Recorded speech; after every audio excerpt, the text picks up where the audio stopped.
Hello and good afternoon, everybody. Today we are continuing with our third lesson, and that deals about applied geochemistry of platinum group elements. So now we have at first to clarify what are platinum group elements and what type of ore deposits they are.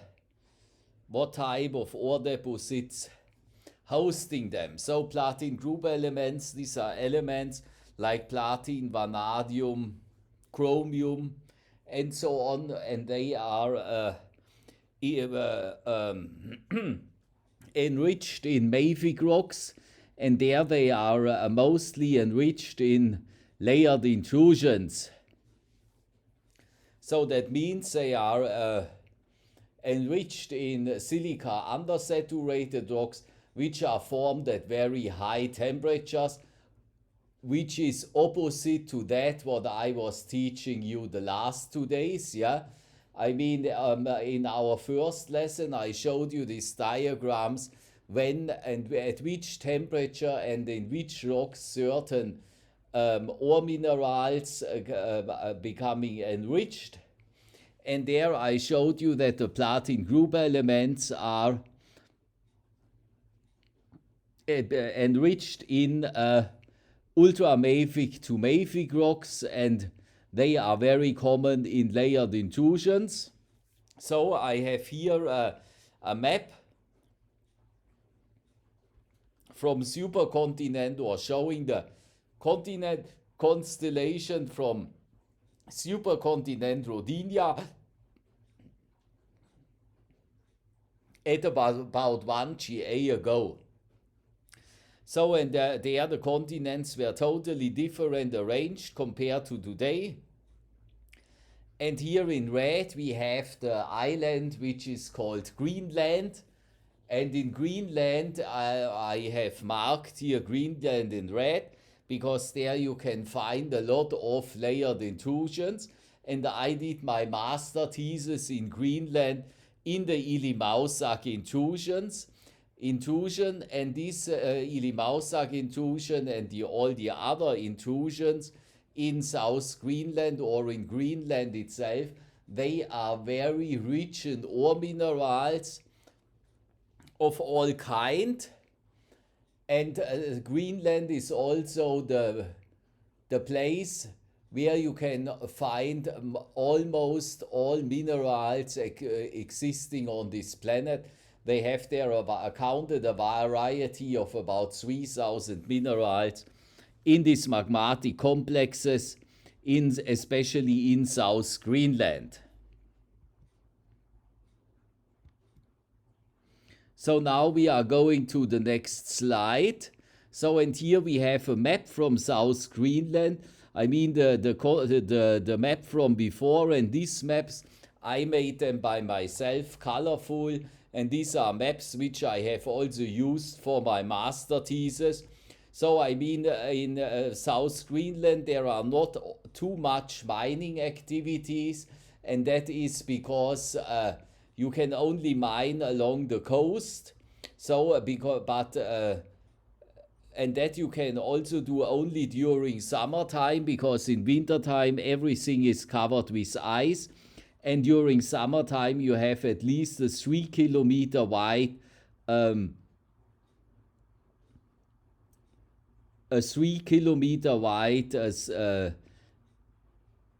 stripe on the coast where it is then ice free. So, and here I did my master thesis here in the Ili-Mausak intrusion, that is here. So, but then you have here Iviktut and Gronedal, and then you have here the Puklin intrusion, and I did my master thesis here in the Ili-Mausak intrusion.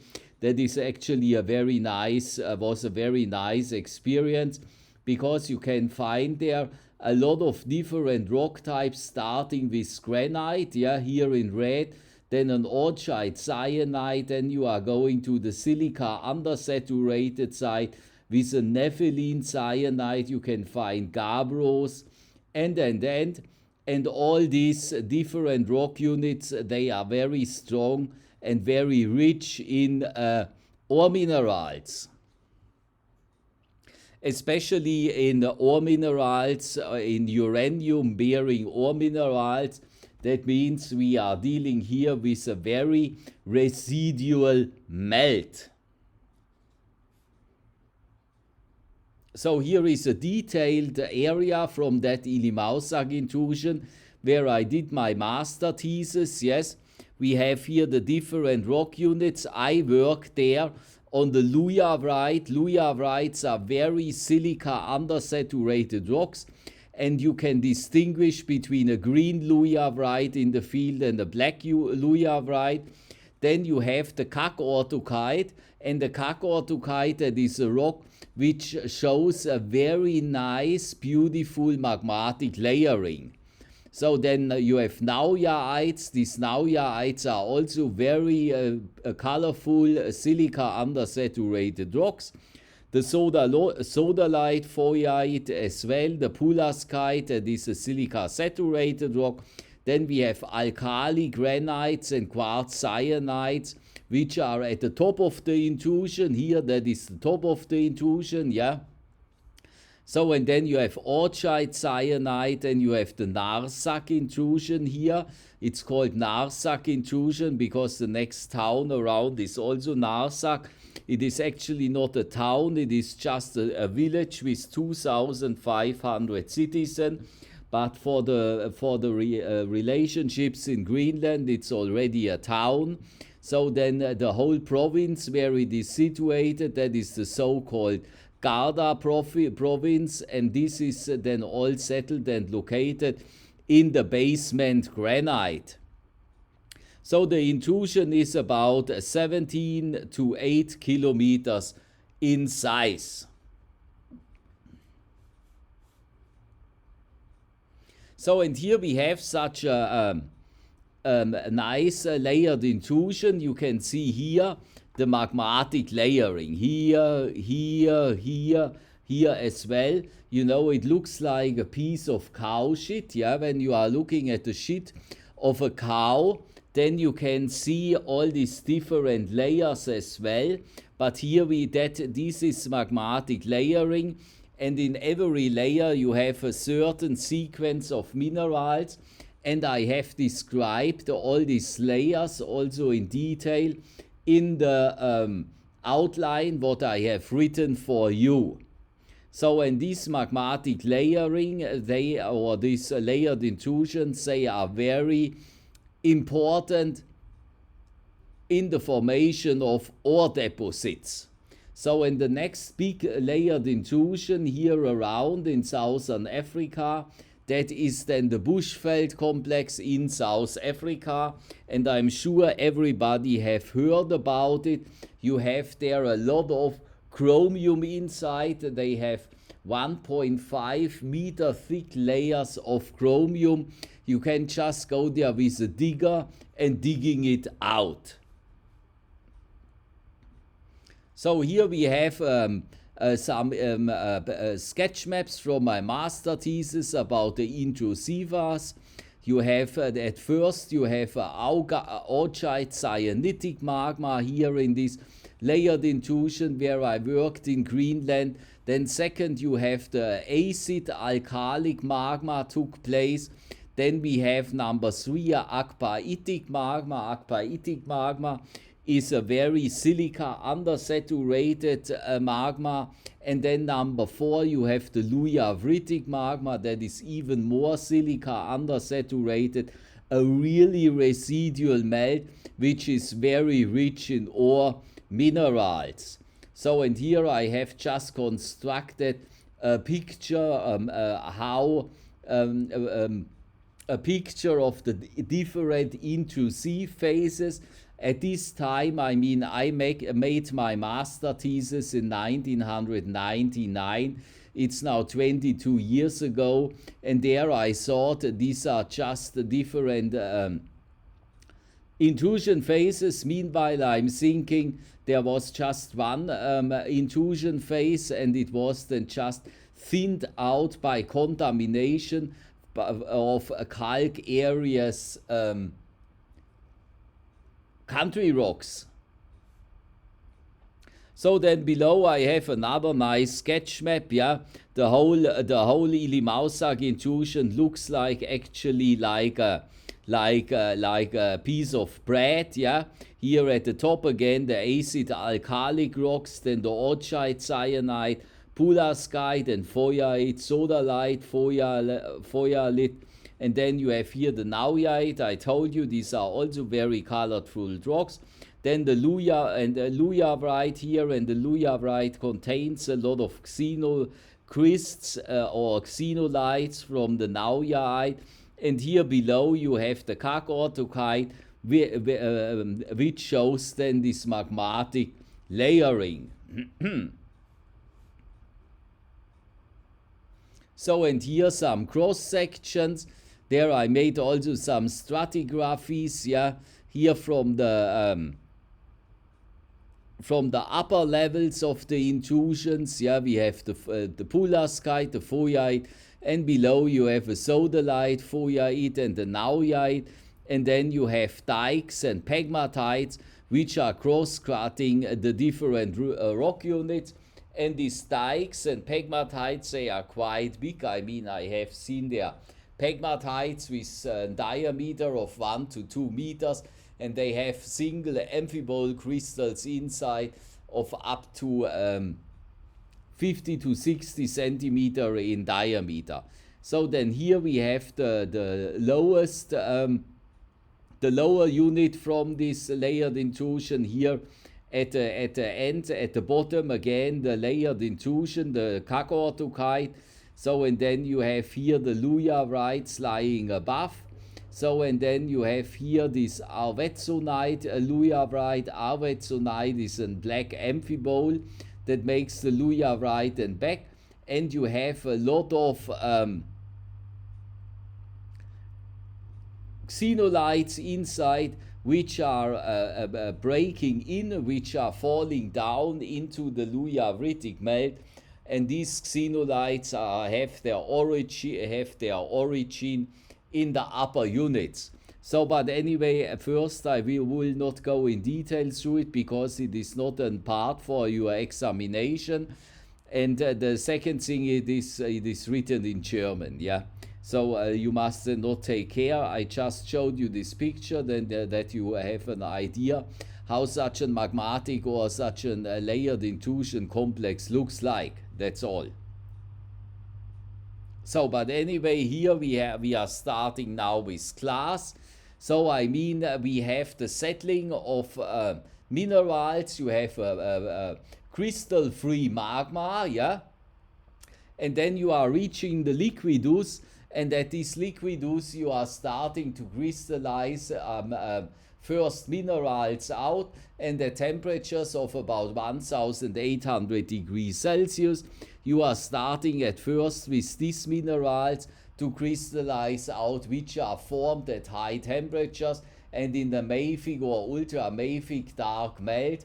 That is then the mineral chromium, and there you are forming the chromite. And this chromite forms then chromite levels, chromium levels, like it is in the Bushveld complex, which is a very important ore mineral, and another rock-forming mineral, which you are starting to crystallize here at these high temperatures.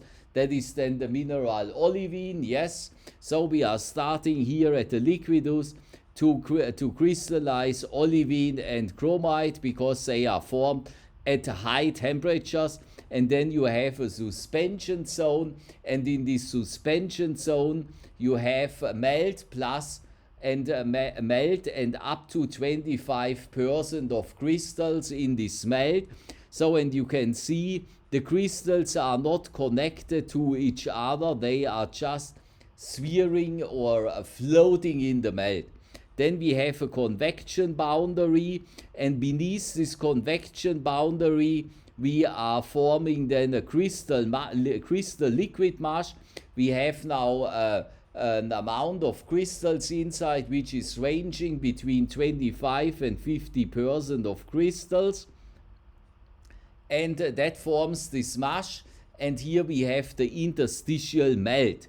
So then we are crossing here a rigid boundary. We are starting to forming a rigid crust which contains between 50 and 100% of crystals, and then we are reaching the boundary from the solidus. So, and I mean, you have seen this in your mineralogy and petrology classes before a lot of times. You have the liquidus curve and you have the solidus curve. So, but here it is more in detail what happens or how it develops from the liquidus curve to the solidus curve in a field sample, and beneath the solidus curve we have then a solidified rock, and this solidified rock contains then 100% of crystals, yeah. So, and that is the case if we are dealing with a crystal-free magma in the center of a magma chamber. So, and then we are filling up the magma chamber from the bottom to the center, yeah.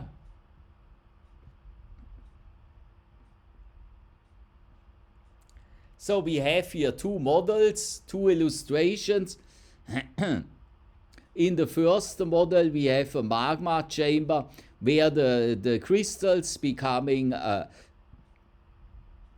starting to crystallize out of the melt and becoming settled at the bottom of the magma chamber. So, and here on the right we have a magma chamber. In the center we have melt, and then this magma chamber is crystallizing from the outermost part to the inner part.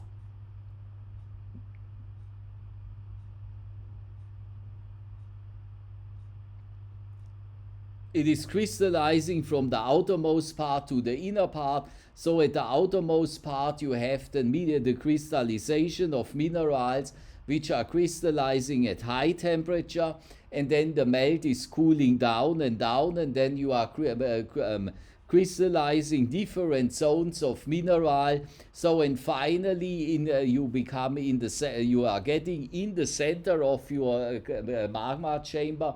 You have then finally a residual melt, and this residual melt becomes then more and more felsic. Yeah, at the beginning it's more and more mafic, then at the end it becomes more and more felsic, and there you have then an enrichment of incompatible elements, and also water, because water is also incompatible, and that you become then enriched in the center of your magma chamber, yeah.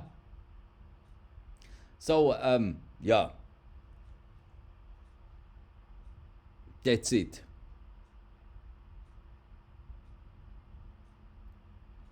So, and here we have now two examples of solidification fronts, yeah.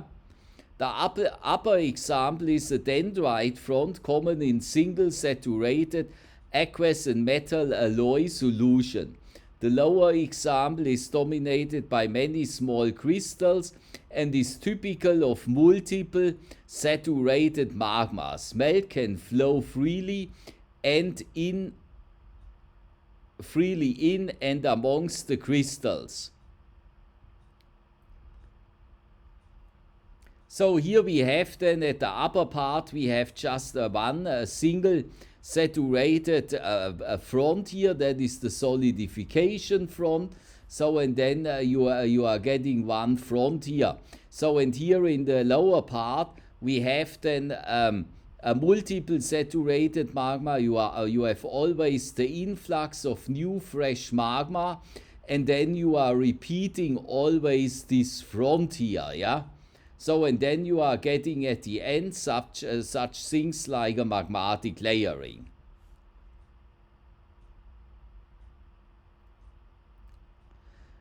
So, and here we have now another nice sketch map how the crystals changing and packing at different densified levels.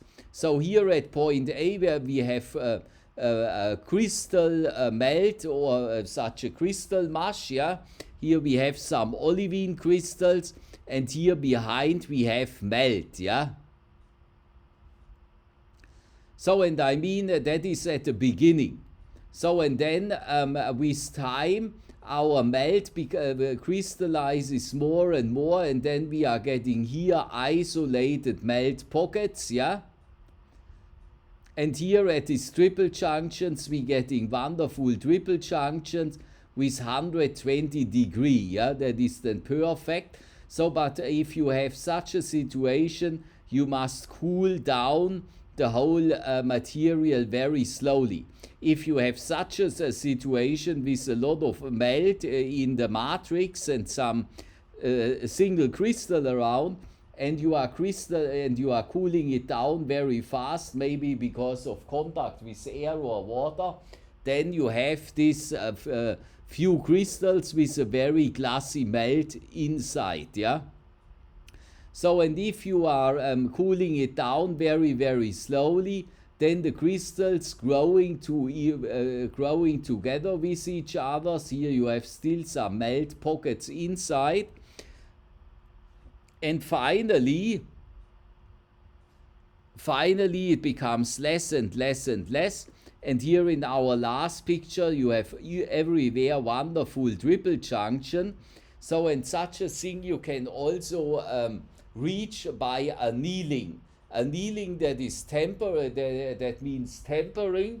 You have then a crystal mush, and you have already a crystallized rock, and you are keeping this rock constantly over a certain time on the same temperature. Then these crystals has time to anneal, and all these melt pockets they will disappear, and then you are getting this very nice triple junction.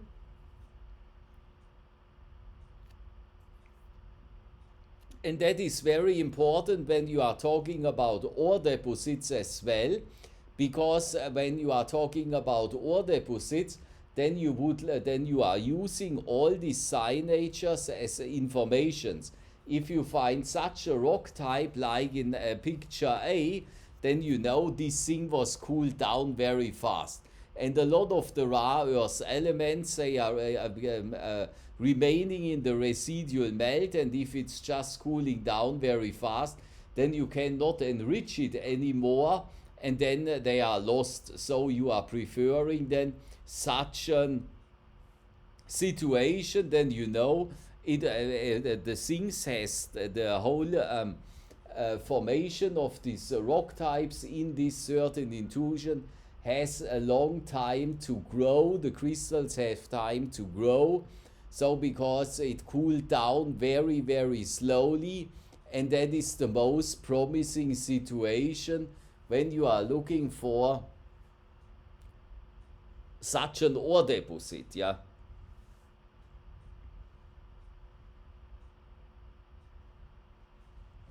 So, and of course that you can also see under the microscope. There you can see it actually best, yeah.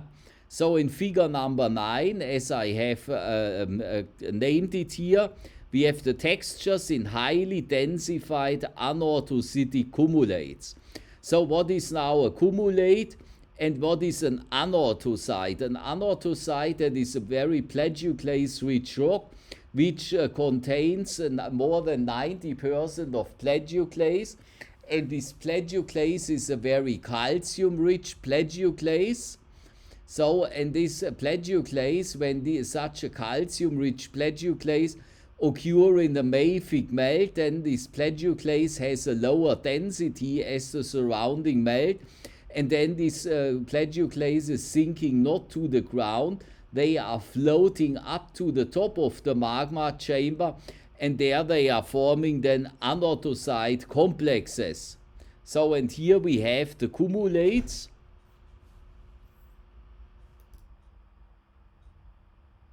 So yes, let us just continue. Here in number A, we have these cumulates from a texturally equilibrated layered intrusion from the RAM intrusion.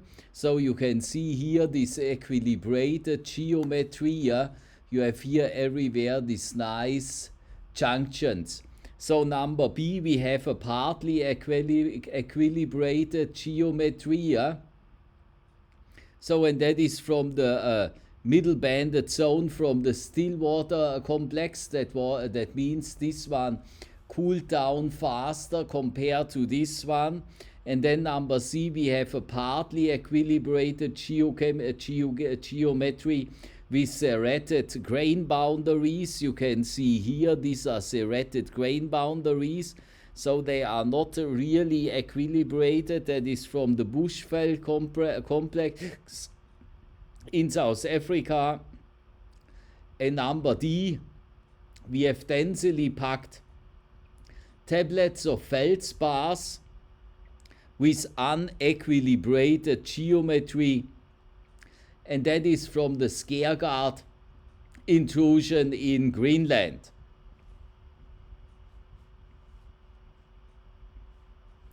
You can see this here. These are just 90 degrees. There is nothing with nicely developed triple junctions, yeah? So, and that is caused by different cooling rates. Or if these rocks did not have long enough time for annealing.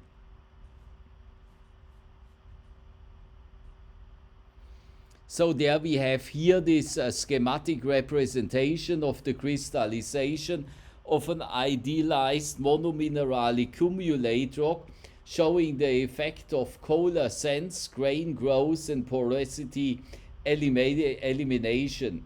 The stages represented by B and to F should be compared with the photomicrographs in which textures preserved by the crystallization of a poikilytic second phase are shown. Yeah. So I mean here we have again this very nice triple junction of 120 degrees. The rock has a long time, has enough time to cool down, and then or it has enough time to anneal. It was maybe tempered at the same at the same temperatures. Here we have still some small melt pockets inside. So, and here the melt pockets here are even bigger. And when we are looking at picture number A, we have just single crystals in a melt, yeah, and they are not connected to each other. Whereas in figure B, they are starting connecting to each other, but the crystals are unshaped, yeah, they are more or less roundish. In C, still the same, we have still huge melt pockets. So, and then they are becoming more and more shaped. The melt pockets becoming smaller and smaller till they are finally disappearing.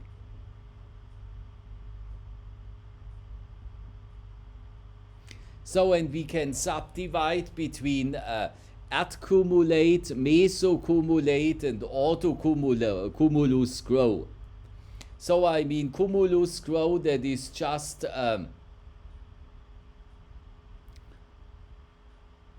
the arrangement or how many crystals are in your crystallizing out from your melt, and there we have different stages.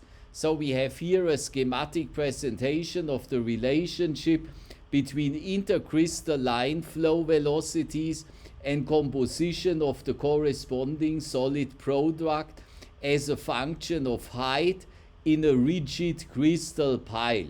So here we have now the height of our layering, and here we have the flow velocity, yeah. So, and I mean we have then here here we have when more and more crystals becoming connected to each other, and the melt between the interstitial melt becomes smaller and smaller. We are talking then about autocumulus growth. If we have a medium concentration of crystals in melt and the melt behind and the melt in the matrix, we are talking about mesocumulus. So, and if there is only a few crystals in the melt, then we are talking about adcumulus.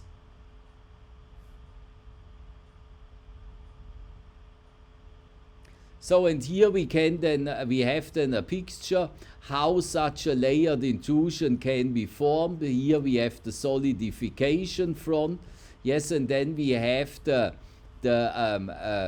we are repeating always the layers, yeah.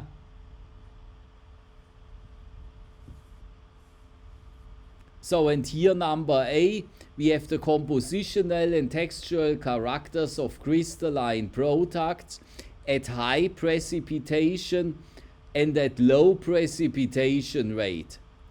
So, and number A, we have a high precipitation rate to a high precipitation to solidification rate environment, and then we are forming these stocks, yeah.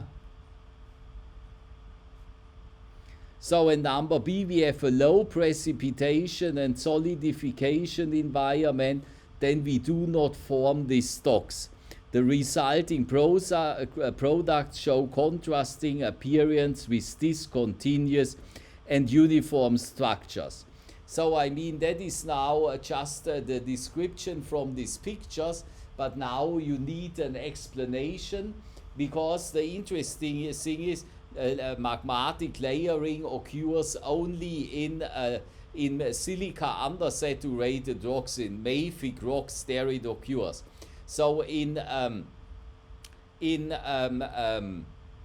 silica saturated rocks it does not occur. So, and I mean, therefore you need now a reason why it occurs in mafic rocks and not in felsic rocks. So the thing is, in the viscosity in a silica undersaturated rock, that is much lower, yeah. So because you don't have in silica undersaturated rocks, you don't have an interconnected network of crystals. So, and I mean, if you are looking at your pictures, which I have handed out to my students at least since I'm at UNAM, then when you are looking at the framework crystal like a quartz crystal, yeah, then a quartz is just formed by tetrahedrons, and the whole quartz crystal, that is an interconnected network of tetrahedrons, yeah. So, and that makes then a high velocity, and when you have a high velocity, then you have a low precipitation rate and a low solidification rate, yeah. So, and I mean, if you are looking at the mineral olivine, because that's a typical rock forming mineral in silica undersaturated rocks, there we are talking about, there we do not have the connection from the tetrahedrons, yeah. So there we have the situation that the tetrahedrons are all not connected with each other, and that means we have a high precipitation rate with a high solidification rate. Yes, we have a low viscosity, then it can flow faster. So, and then you have at one time a certain number of minerals, and then your melt becomes slower and slower, and then these crystals becoming physically stuck to each other, and then you are forming a layering. Then you have the next magma impulse, then you are forming the next layer. Do you understand this? No.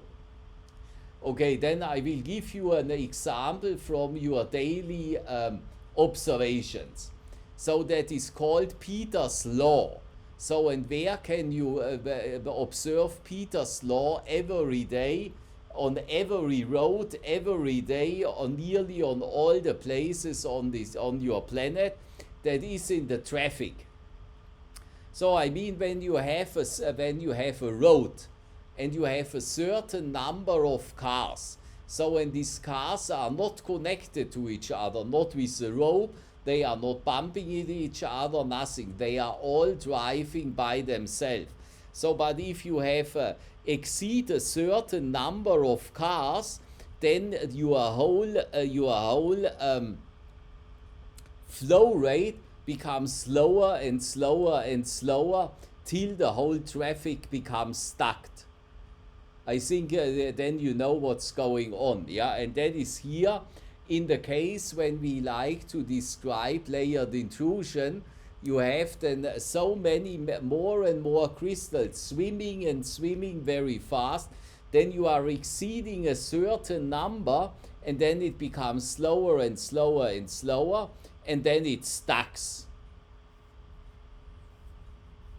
So, and now I have answered this question when I'm asking you in the examination, how does magmatic layering occur? Yes, magmatic layering occurs only in mafic rocks because they have a much lower viscosity and they do not build up an interconnected framework of silica as in silica saturated rocks. In silica saturated rocks, you are connecting all the silica tetrahedrons, and then your viscosity becomes higher and your melt flow is lower. So, and then it is just like one duff, yeah. So, and there you have then here in the silica undersaturated rock, you have at first a high precipitation rate and a high solidification rate, but at a certain time you have so many crystals swimming inside around that till it becomes stuck, yeah. So, and there we are having now another thing which I like to tell you. I have all written this in this outline. What are network forming cations and what are network modifying cations? Network forming cations, these are the cations are on the tetraeder side, yeah, and the network modifying cations, these are these ones on the octaeder side, yeah, like magnesium, iron, and all the calcium, sodium, potassium, all this stuff, all the metals, yeah. So, and on the tetraeder side you have the silica, which you can replace partly with aluminium, you can replace it with phosphor, with sulfur, or with titanium, or you can also put some nickel inside. So, and these are the network forming cations. So, and they are on the tetrahedron and they are controlling then mainly the viscosity of the melt. If you have a lot of network forming cations, then you can build up this interconnected network of tetrahedrons which controls or which has a very strong influence of the viscosity of a melt. And I have written this down all in your outline, also about the mechanism, how layered intrusions are formed. And that is very important because these layered intrusions, they are important ore deposits for platinum group elements and chromium. So, and the biggest chromium ore deposit on this planet is just sitting around the corner, and that is the Bushveld complex. I hope you got this now. So, here we have now the triple junction. So, in the triple junction control very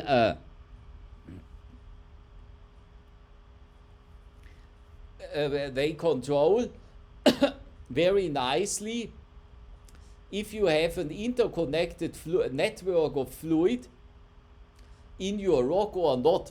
Because when you have an interconnected network of fluid flow in your rocks samples, that is also very important in the formation of ore deposit, because a lot of incompatible rare earth elements, they become transported through an interconnected network in the fluid. And this interconnected network, they are strongly dependent on the angles in your triple junctions. And these are the triple junction, what you can see with the microscopy, with the microscope, with a normal polarized microscope in your thin section. Or even you can even see it better at using a backscatter electron.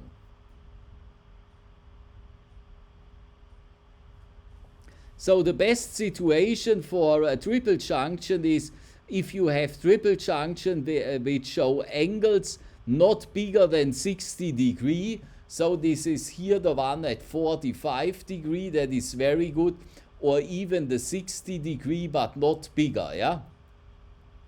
So this ratio of interface energies here, 0 degree, 120 degree, 180 degree, these are not proper triple junctions, yeah. The best thing is actually the 45 degree, or let us say not more than 60 degree. Then you can have an interconnected network of fluid flow through your crystals, and the very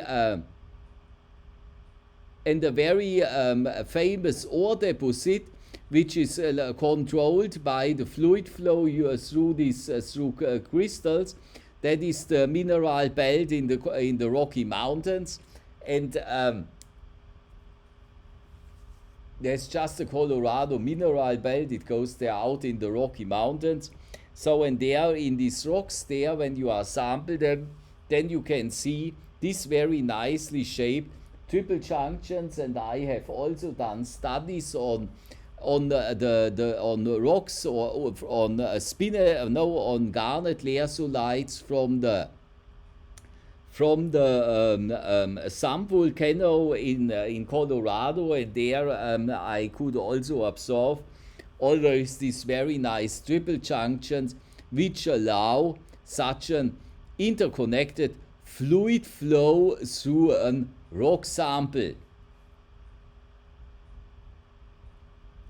So here we have now again, dealing now again with autocumulus, adcumulus, and mesocumulus, yeah.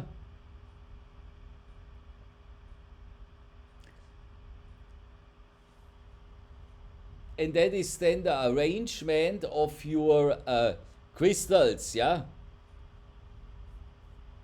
So and there ein the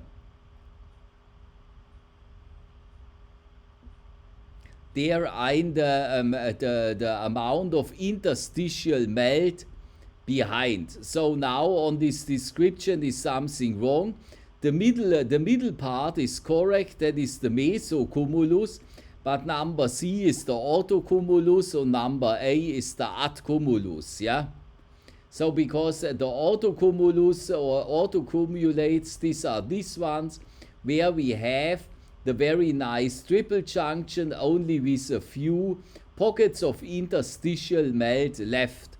And the adcumulus is here number A, and that is this situation where we have a lot of interstitial melt. So in these different cumulus stages, they are telling you something about the crystallization and if the rock has been annealed, or if it was cooled down when you observe such a thing in thin section, yeah.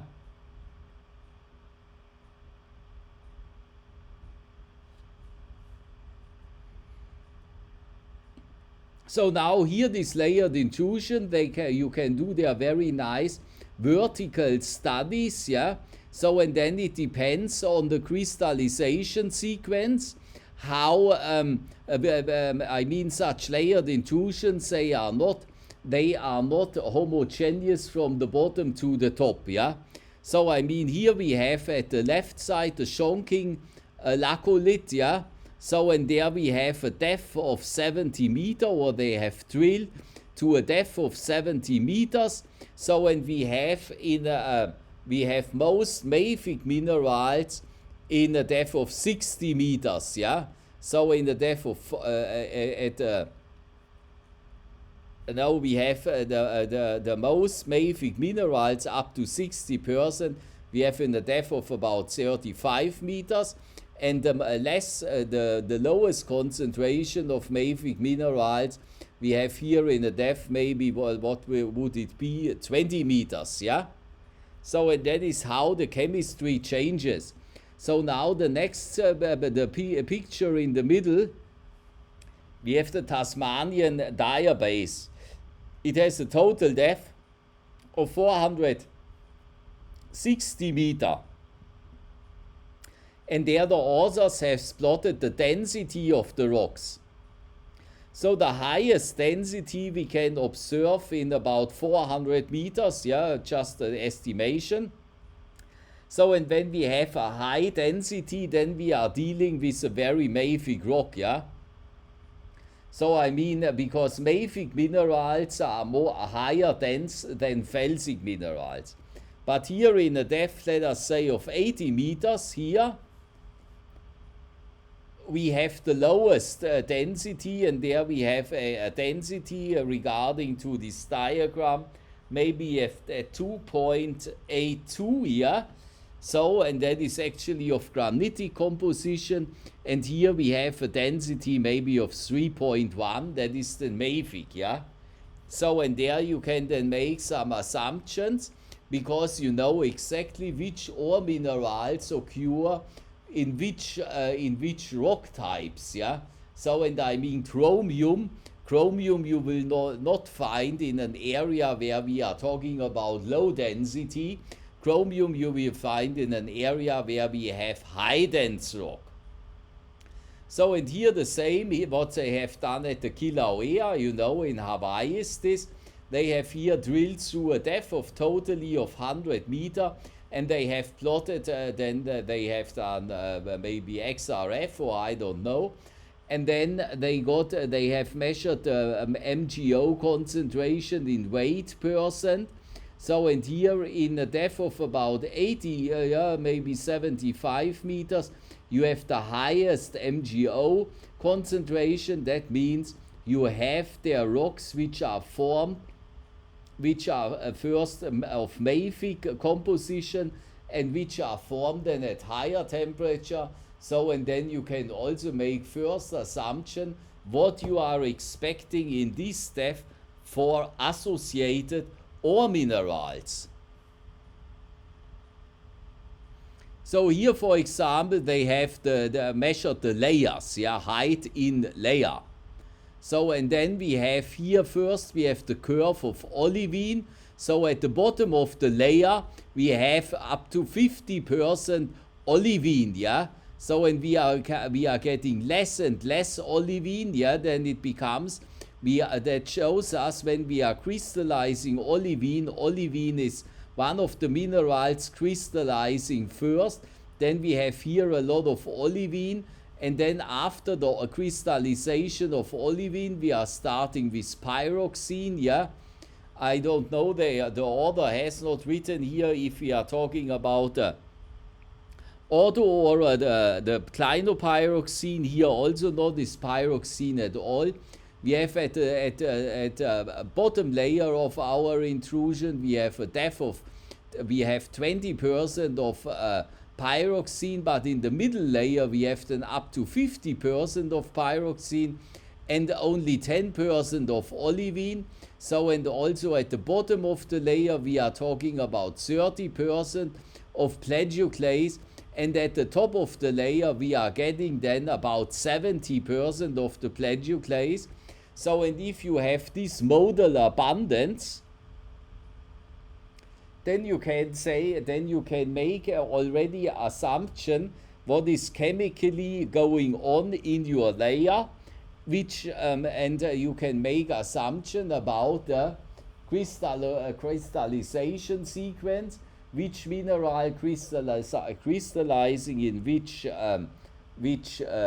sequence, and at which temperature, when you're having then also the composition of the minerals, and then you know which of the platinum group elements or so can be found there or there or there. That's the way how to go.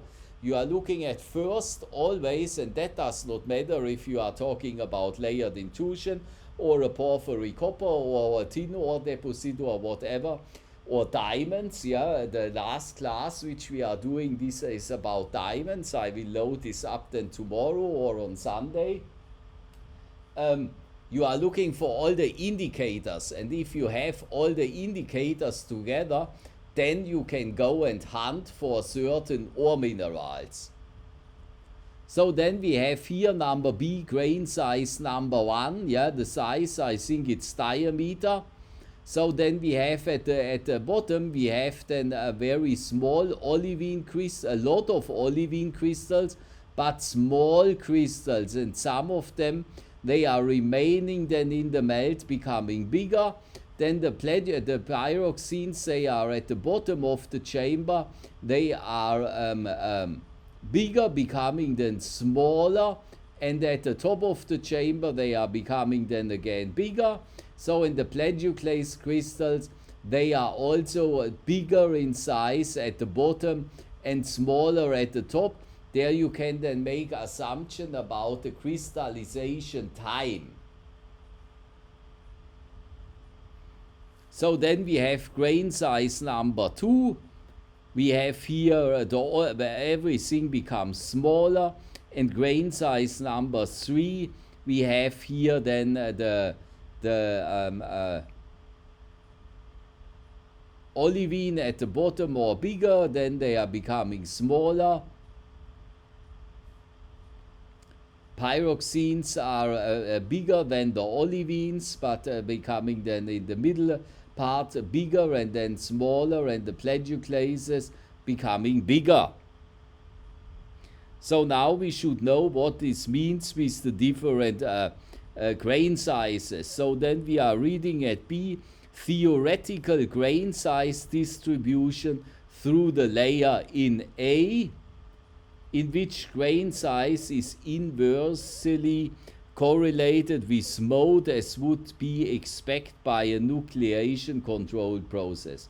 C, theoretical distribution in which grain size for all phases increases towards as would be expected for a gravity controlled process, yeah, the bigger grains are sinking down, yeah. And the theoretical distribution in which grain size is positively correlated with the mode, as well be expected for a flow segregation or an Ostwald ripening process. So this is all stuff which the author has modeled, yeah. So and then you can at first you can calculate the mode, yeah. So and then you can model, and then you can check which model is then, for example, applicable for that what you are looking for. So then we are coming to the different types of magma chambers. So we have here the classical magma chamber. We are crystallizing from outside to inside, and here inside we have the residual melt. So, and we are dealing here with 3 end members here. We have here diopside, we have here olivine, we have here the enstatite, and here SIL. It's a little bit, can be a misunderstanding if you are not petrologist, but there we are, it is not silimanite, it is silica. So, and if you, and plagioclase is in excess. So, and if you have the classical fractionation in a magma chamber, we are starting here at high temperature with the crystallization of olivine, yeah. Then the CPX and then the OPX. Our melt becomes then always more and more enriched in silica, yeah. So when we have, but when you have a solidification front like it is here, these are solidification fronts, yeah. I showed you at the beginning this picture, and here we are dealing with a solidification front without phenocrysts. Then you are having here very close together olivine and CPX, and then later on the OPX.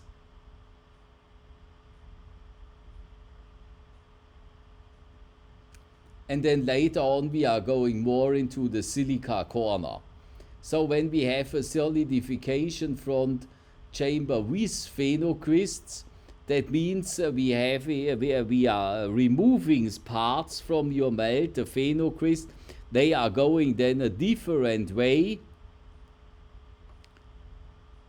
like the olivines here, and here we are going then down CPX, OPX, and then enriching more with silica.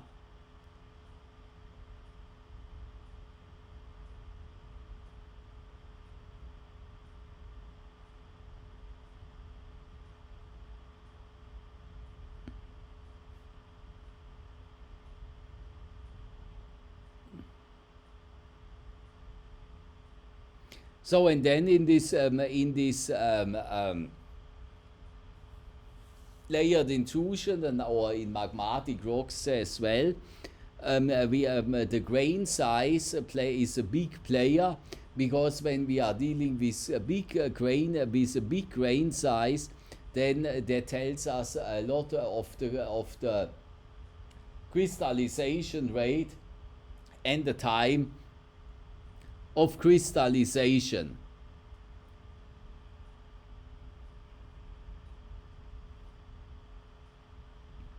So, and that we can see here. Number one, we have fine-grained accumulates. Yeah, fine-grained accumulates. We have a melt, and there we have some fine-grained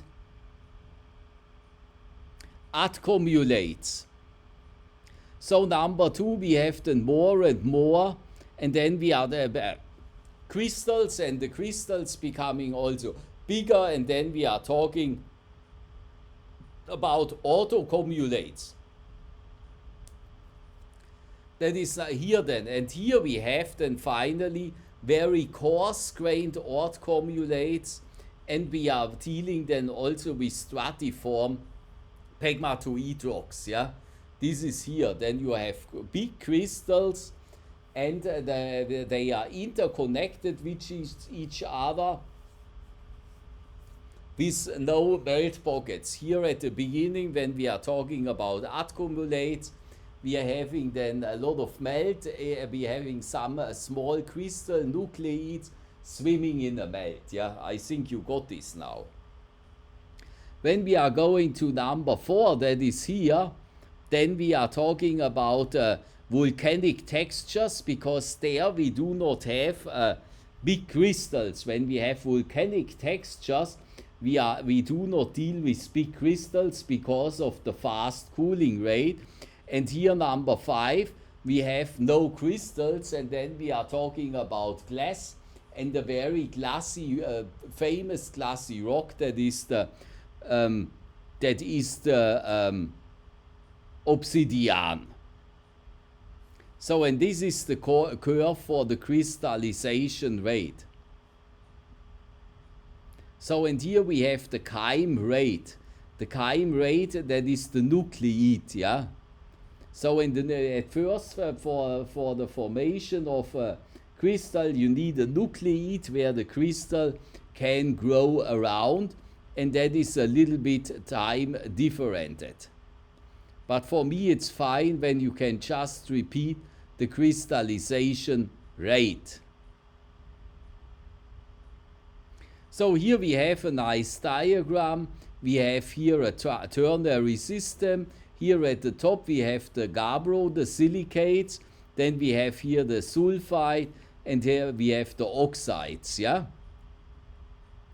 So, and here we have the starting composition of a silicate magma, and the magma concentration or the whole concentration contains to 99% of a silicate magma.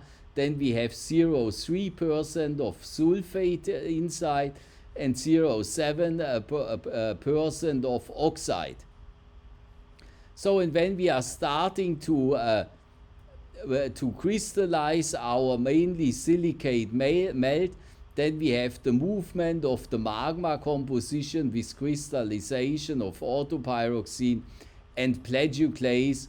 In this direction we are enriching then the sulfides and the oxides, because when we are starting here to crystallize and we have a melt of a gabbroid composition, that means a gabbro consists of pyroxene and orthopyroxene, mainly of orthopyroxene and plagioclase. So and when we are starting to crystallize them, then relative to that, we are enriching sulfide and oxides in our melt, and therefore the trend with our arrow goes from here to here.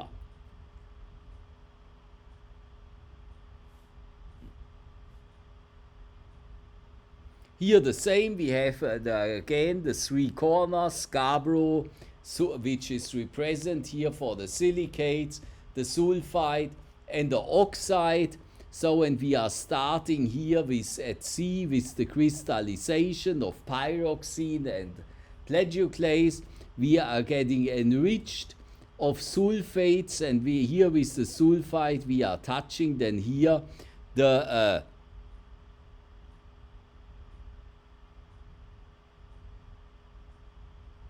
sulfide liquid that is here. So and there we are crystallizing then out of our melt sulfide minerals, yeah.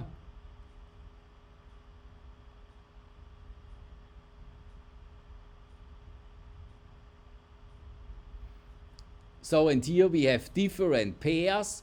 So and we have from the beginning a 99% silicate in the melt and 0.3 sulfide. So and if we would have more sulfide from the beginning in the melt, then we would have maybe touched the curve already here, yeah.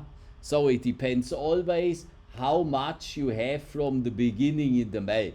So if there no sulfide is inside in your melt, then you will not enrich later on sulfide minerals, yep. So and here we have then the next nice triangle again with the same corners. We have here two liquid fields, yeah, that is this one. So here we have sulfide liquid plus silicate liquid, because sulfide minerals and silicate minerals, they are immiscible. You cannot mix them up. You are going down with the temperature and then you are crystallizing from your silicate melt, you are crystallizing silicate minerals, and from your sulfide inside you are crystallizing sulfide minerals, and therefore you have here this field of the two liquid field. There you have then liquid, sulfide liquid plus silicate liquid. Yeah, it is not longer one brine, it is two different liquids. So and when we are going to this liquid field, we having then here also the oxide liquid plus the silicate liquid. It depends strongly, and here in the middle we have then just silicate plus liquid. Going to this curve then here, then we are a solidification took place, and here we are forming then the mineral spinel, which is an oxide from our melt.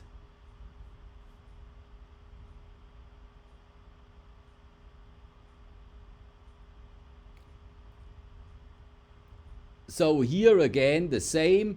It depends on the sulfide concentration, it depends on the oxide concentration. You can go down here to the curve, then you are forming two liquids. You can go here down to the curve depending, then you are forming then silicate liquid, yeah. So and now last not least the last picture in respect of the chromite formation. Here we have silica at the top, we have here olivine, and we have here chromite. So and then it depends what is your chromium concentration in your melt. So and if you have more chromium inside, then you can produce more chromite. If you have less chromium inside, then you can produce less chromide. And this chromide, all deposits, they are always come together with the olivine because they are crystallizing nearly at the same temperature. So now we are going through the text here. Number A, we have part of the system SiO2 Mg2 SiO4 Cr2FeO4 showing the fields of olivine, orthopyroxene and chromide. Yeah, here we have the olivine, here you have the chromide, here you have the orthopyroxene. So and along this curve you are crystallizing here, starting to crystallize the chromide. And that is the mineral chemical formula of chromide. That is the mineral chemical formula of olivine. Note the difference in scales between olivine and silica and the olivine and chromide sites. Primitive magma of the composition A, that is a primitive magma, yeah? And the primitive magma, that is a magma where you have an XMG in the melt of 68 and the forsterite has a composition of 0.9. That is the definition of a primitive magma. Primitive magma of a composition A differentiates along the curve AB. So where is the curve AB? That is here. So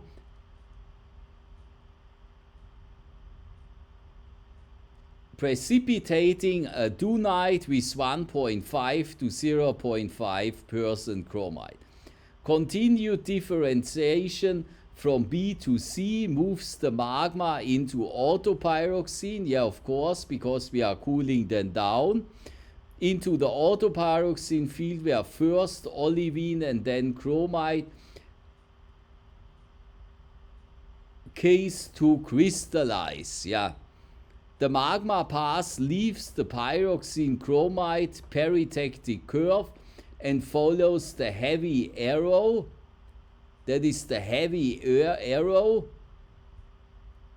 in the orthopyroxene field because chromide is included element in orthopyroxene.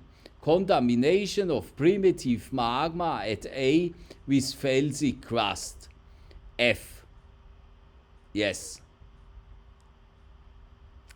Results in magma with composition M. We have this here where we have then the accumulation from felsic magma or the assimilation. That will crystallize only chromide until it returns into the olivine chromide cotectic. You know what the cotectic point is, you know what the peritectic point is, it is all second semester. Number B, mixing differentiated magma at B or C with primitive magma at A, that is here, results in hybrid magmas M1 or M2.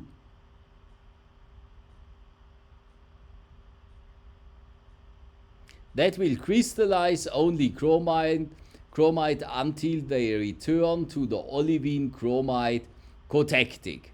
Yes, so that was this. So a little bit about chromide crystallization. Now we are done with the layered intrusion class, and then I will make for you during the evening the diamonds class. That is a little bit longer because I love diamonds, yeah. And then you have everything. You are going through everything what I have handed out to you, including the summaries, and I will send you sometimes this week a